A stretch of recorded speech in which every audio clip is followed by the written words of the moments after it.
Hi, welcome back again to our channel. So for today's video guys, isa na namang application earning ang ating i-review ngayon. At hindi ito basta review, kundi trinay ko na rin yun.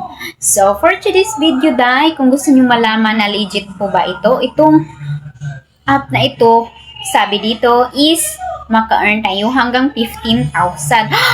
Oh my goodness, ang laki nun, di ba? Sounds great. So this application was named is Great Short. So tingnan natin guys, kung legit nga ba to? So bago yan, don't forget to subscribe my channel and please hit the notification bell para palagi kang updated. Tara na, ituturo ko na sa inyo at paano kayo dito kikita. Let's go! For today's video guys, punta tayo sa Great Short. Dito tayo sa Great Short na app. So, yan po yung mga drama nila guys. Siyempre, ma-enjoy ka naman dito guys. Ito, Princess Law. So, magandang drama to. Dito, tapusin mo lang ito pag tingin. Matapos na yan mga mima ko, meron silang ibibigay na coins sa inyo.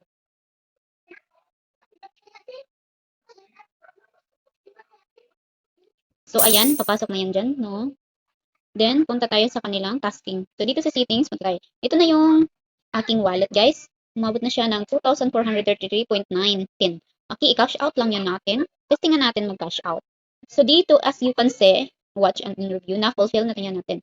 Then, meron silang 4,000, 7,000, 10,000, and also 15,000. So, dito mga mimi is try to withdraw. Oh, tingnan nyo nga mga mimi, meron na naman silang ibinigay na what's time.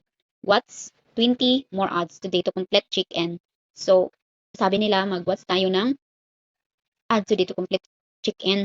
Pero, makikita natin mga mi na wala silang nailagay dito na check-in. O dito, check-in today, dapat makakuha tayo ng 20 ads. So, 20 ads yung kailangan natin. Nung una kasi nilang requirements mga mi, kapag ma-reach na natin ang kanilang ibibigay na amount, which is to 4, is makapag-cash out tayo. Then in additional, nagbibigay na naman sila ng tasking. So hanggang kailan kaya itong tasking na ito? Yan ang tanong natin kung ito ba legit or not. So anong app ang nagbibigay ng ganitong tasking? So as you can see, na-fulfill na natin yung 2,400 pesos. Then we need to watch another more than 20 ads para ma-complete natin yung check-in. Okay? So kailangan pa natin mag-check-in ulit. So for me, this totally scam or is a fake app. Kasi kailangan natin mag-check-in. Pero dito sa settings, wala naman tayong makikita na check-in. Siguro, in the Philippines, this app is not working. But in other country, maybe it's working. So siguro nga, sa ibang country, ang app na ito is nagwo-work sa kanila. Pero sa atin ay hindi. Kailangan pa natin i-reach yung 20 ads. Then, mag-check-in pa tayo guys. So, wala naman silang nakikita na check-in. Wala tayong nakikita na kung saan tayo mag-check-in dito. Oh, what's 20 ads and check-in today to withdraw. So, dapat natin mag-check-in. As you can see, tingnan natin. Wala silang nailagay dito na check-in. Ganun. So, hindi ko alam kung saan ang check-in nila nakalagay. So, i-claim lang yan natin, guys.